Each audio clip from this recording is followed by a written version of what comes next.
Hello and welcome back to my channel. My name is Stacey Flowers and I am a student of Dave Ramsey's Financial Peace University and on a journey to become 100% debt-free.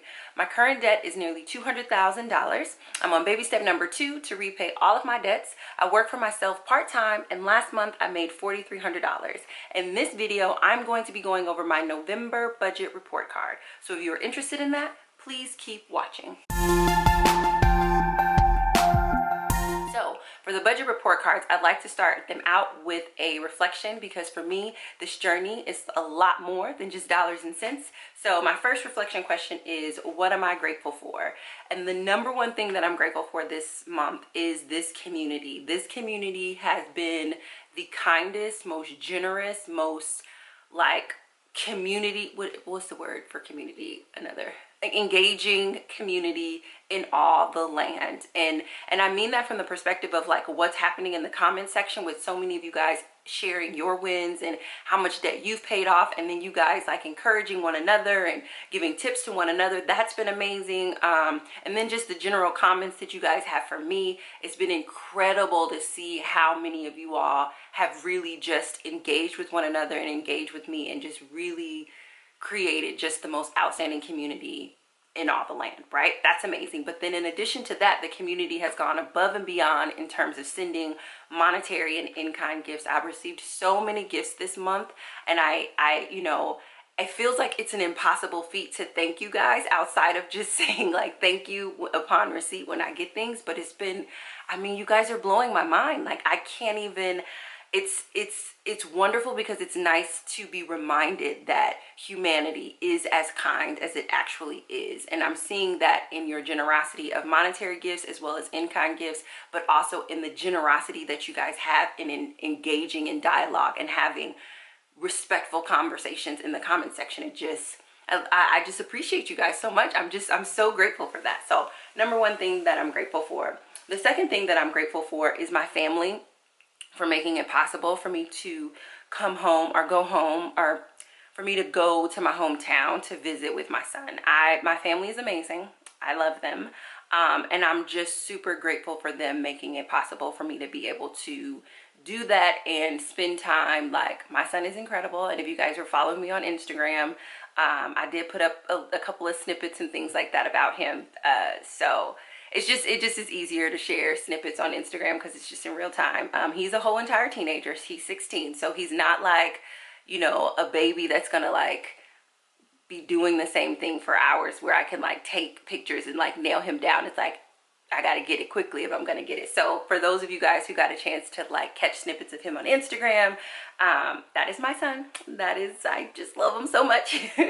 He is awesome. But I'm super grateful for my family. I love my family, and I didn't realize that it had been a very, very long time since I saw my family. So it was amazing to be able to spend time with my family, and that they made it possible for me to be able to spend so much time with my son and with them. So I'm super grateful for that. And then the last thing I'm grateful for is my therapist. And specifically, I'm grateful for her giving me the tools to manage anxiety and PTSD triggers, because my hometown tends to be very triggering for me. And typically when I go, and it's funny because I was talking to my aunt, I was like, yeah, I haven't been here in 2 years. And she was just like, you were here at last year in October. And I was like, really? I was here? She's just like, yeah. And I was like, see, but it's it's so triggering that I don't even remember that I was there last year in October. It's just I want to just block it out. And it's not anything crazy happened. It's just I don't want to be there. But thankfully my therapist has taught me some really amazing tools to be able to manage anxiety if it comes up, or manage PTSD triggers when they come up. And so I'm super grateful to her because that allowed me to be so present during this trip with both my son and the rest of my family members. And that's not something that I'm used to when I'm back home, at least since I've gotten sick. It just wasn't the experience. So I'm super, super, super, super grateful for that. Then what worked this month, the big thing that worked this month is getting paid once. That is just a phenomenal thing. It just cuts down on the debt fatigue and just the okay, I gotta make sure this paycheck goes to the right place. It just cuts down on that so much that it's if I could give anyone anything in the year of 2019, I would give them the gift of getting paid once a month. So that worked. And also allocating the gift money. So once gift money started to come in, me reallocating it in the budget instead of like waiting, like, or it's not necessarily that I would wait, but I guess I wouldn't allocate it in the budget so it would always look like I was over budget, versus me just being like, okay, I have $100, where do I want to spend this $100?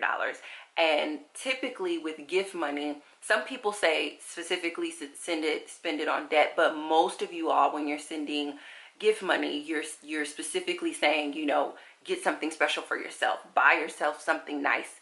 This is pocket money. Like, you're specifically telling me to spend it in a different category. So that's also really awesome, because if you guys didn't say that, I'm 99% sure I would just dump it on my debt snowball. So it's when that money comes in, reading your comment and then allocating it for that particular category also really worked a lot as well, because it just made it a lot easier to spend this month without like additional other feelings coming up, if that makes sense. What didn't work, the only thing that I think didn't work is maybe just becoming a little unconscious, because this was a very abundant month. It was an abundant month in terms of my income. I haven't earned this much income in over a year, and it was also an abundant month in terms of gifts. And so I think there was a little bit of unconscious spending because there was just so much abundance, and I don't like that. And I want to look into it to see if there's a particular emotion that's driving it. Like, don't get me wrong, I didn't go crazy, but there was some unconscious spending that I feel like I just don't want to be spending unconsciously at all, like, period. So I want to try to see if I can figure out if there's an emotion that's driving that sort of a thing, because, you know, when my income is low, I definitely understood that shame, guilt, and resentment were driving piss poor behaviors. But when income is high, I want to see and just check in, like, are there emotions that are driving piss poor financial behavior there? Because if there are, I want to do the processing of rooting that out as well. Then what do I need to start doing? I don't need to start doing anything. I need to just maintain. This is just a month of maintaining otherwise good habits. And then what do I need to stop doing? Same thing. There's nothing I need to stop doing. I just need to maintain the habits that I've been expressing thus far. And then my November intention is to focus on my debt snowball. In general, just making sure I'm doing my debt snowball properly, but then also throwing every single extra dollar at my IRS debt. Like, I want to, I think I have, like, I've turned the key in my mind where my perspective on my IRS debt has changed to the point where I see it as a priority. I don't have any sort of negative feelings about it or whatever. And it's just like, now that it's a priority, I just want to, like, keep that perspective. I don't know why I'm doing that. I want to keep that perspective and keep it clicked in my mind that this is the priority, and just to throw every single thing that I have and get rid of this debt. That is my intention. Focus on the debt snowball and just really prioritize throwing every single extra dollar, whether it's 5 cents or $50, that potentially could come up in the budget towards this IRS debt. And why is this important? And I realize that for me, it's important because I really want to restore my financial integrity. And these financial integrity, financial dignity, these are just things that I'm making up that I feel. But like, I don't know if you guys remember, very early on in this process, I was really adamant about restoring my financial dignity. And I can't begin to explain to you how powerful of an experience it was when I finally had my financial dignity back, when I knew I could pay my rent and I could take care of my feminine hygiene products, and I could just do the bare. That was a beautiful experience for me. And I'm finding with this IRS debt, there's a piece of my integrity that's just out of sorts, in the sense that, like, my new company is thriving, but I get that all debts have some measure for me, some connection to a form of integrity for me. But I think especially with the IRS, it's so much of it being tied to the success of my old company, which I no longer have. It's like, I want to clear it so that it can be cleared from just what I'm thinking through, what I'm focusing on, and I can just sort of move forward with the success that I'm experiencing in my current business, and the overall success that I'm experiencing in my life without sort of that like shadow hanging over my head. And so I just think that it will give me an uptick in my financial integrity, and that's something that's important to me. And that's something that I want to focus on this month, in addition to making sure that I'm doing my debt snowball correctly. Because if you guys would have watched my budget with me live, I was trying to figure out minimum payments for other debts that don't have minimum payments, so that I could be consistent in making payments and take the emotion out of how much went, you know, I just want the debt snowball to not be emotional. And I'm getting closer. I'm not there yet, but I am getting closer. So that is all that I have for reflection. Now let's go over my shoulder and let's take a look at these numbers. So if you are looking at my budget, you can see that it is an every dollar budget, and that is because as gift money came in, I went in and reallocated my gift money. So I planned on earning $4,300 from working in my company part-time, and that is how much I received. Then I also received $470.75 in gift money, and so that is allocated here. I then went on to pay my tithes of $430, and then I paid my child support commission and iTunes of $430 as well. I did not add to my emergency fund or my health savings account. That is at $1,500. And then I paid my rent of $845, my electricity of $25, my gas of $25, my phone bill of $35.82, and then here my second gas. You guys know that that's like a prorate, well, not prorated, but it's like an amount that they collect the overall gas use for my apartment complex, and then they give me an amount. And so I budgeted $25, but it wound up being $17. So there's a little bit of a carryover for that month. I'm still going to keep it at $25 just because I'd rather have a little bit more budgeted than to have less budgeted and then we go over. But that's the reason why that $8 is there. Then for groceries, you guys know that I budget $50 a month. However, a subscriber sent in a specific amount and then told me to divide the amount between groceries as well as between an IRS payment. And so the portion that I put towards groceries is $28.25. That's why this planned amount is more. But you will see that in my grocery budget, I still have $26.79 remaining. And that is because another subscriber actually sent me a full Thanksgiving dinner from Whole Foods. So like Whole Foods will let you pre-order like a Thanksgiving dinner with like sides and a whole turkey. And so one subscriber sent that. And this was after I did the first portion of my grocery haul. So I already had those little bit of groceries plus the leftover groceries from last month because I had the Home Chef like food. So it's like I have an abundance of food right now and I haven't had a need to go back to the store to purchase the rest of my grocery budget of $26.79. So thank you to the subscriber who sent the addition for my grocery budget, and thank you to the subscriber who sent me Thanksgiving dinner. You guys are amazing. Then we come down to transportation. My transportation budget is $50. I went over budget by $21.45, and a lot of that is because I did have my friend's car during this month. I was doggy sitting, and in addition to me doggy sitting, I had their car. So I put gas in their car, and I just didn't really think through budgeting for gas versus budgeting for Uber, how I normally get around. So I was $21.45 over budget in my transportation category. Then for my renter's insurance, it's $5.75. My life insurance is $10.44, and my health coverage is $150, and those were paid. Then when we come down to therapy, you can see here that I planned $230 for therapy, and in my original budget, I only planned to go twice, and so that was $140. But at the beginning of the month, something came up, and I went to therapy twice in 1 week. And so I originally, even before I had received any gifts from the community, was just going to adjust my budget to be able to pay for it. Thankfully, with the additional $400 and some odd dollars that I got from the community, I was able to just allocate some of that money for an extra therapy session. But you will see here that that's how much I planned, and what's remaining is $160, because I also mentioned that my therapist is out of the office briefly, and so she did not charge me for the full month of therapy yet.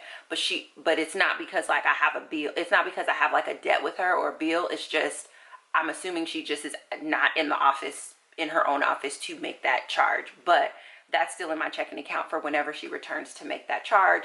And the total cost for therapy this month will be $230.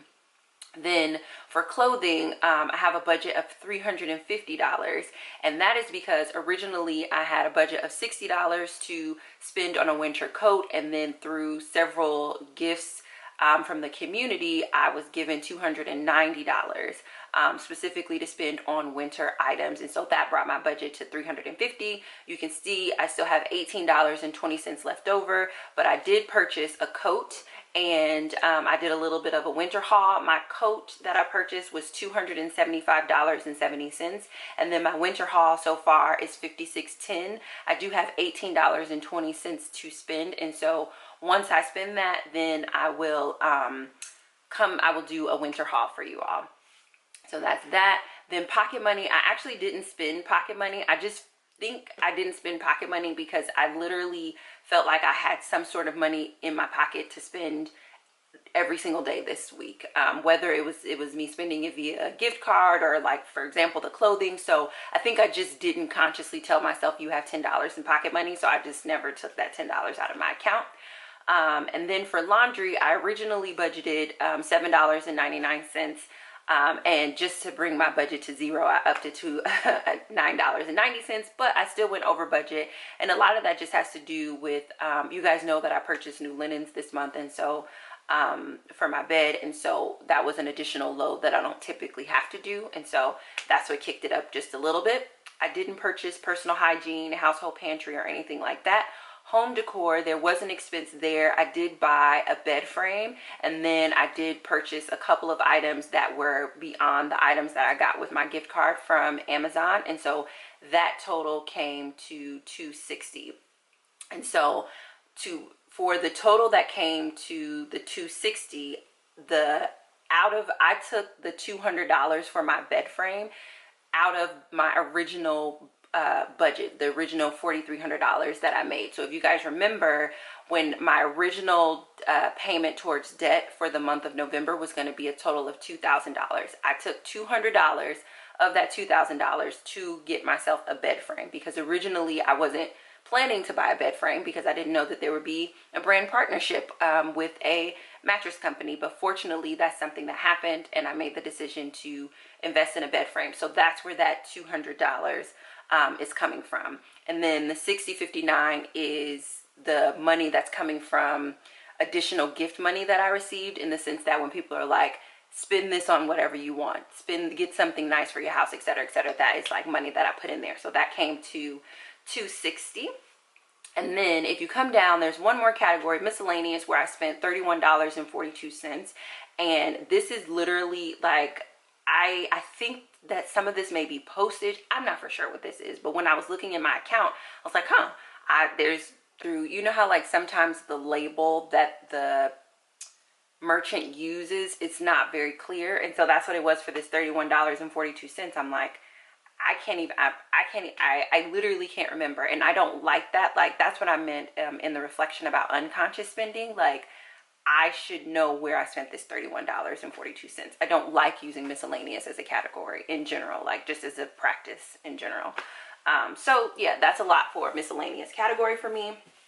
And then if you come down to debt, I plan to put, after I adjusted for taking out $200 to buy my bed frame, I plan to put $1,300 towards my IRS debt, but you will see that I put $1,322.51, and that is because a subscriber specifically told me to put a portion towards my IRS debt. So there was just a little bit of an additional payment. So my starting IRS debt was $6,939.49, and now my balance is $5,616.98, which feels amazing. Like,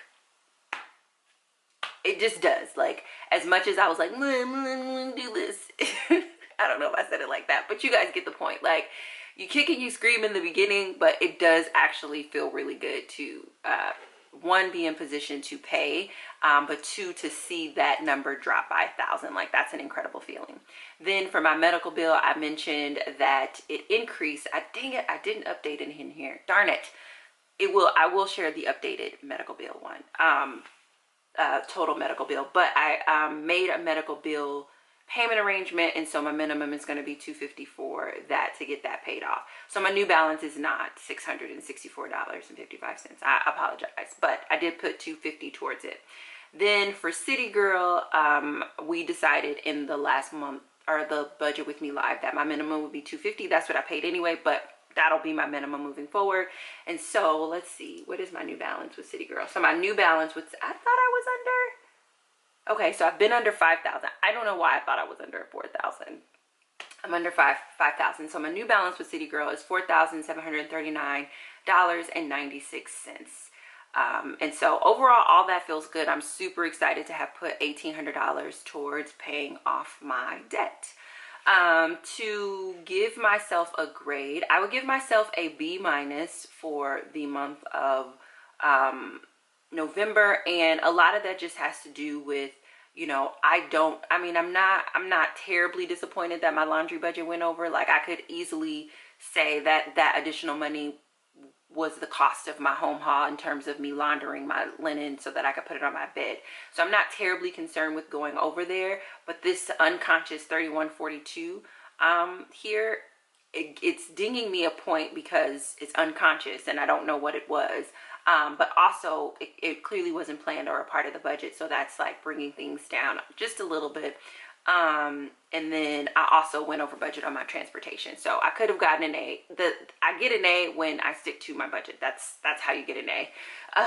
So I didn't do that, but I wasn't so, you know, outlandish that I deserve like a C or a D. So I would give myself a B- for November. The goal is to get all A's moving forward, so we shall see how that goes. So that is my November 2018 budget report card. I appreciate you for watching, and I deeply appreciate you for supporting my work. I will talk to you all very soon. Bye.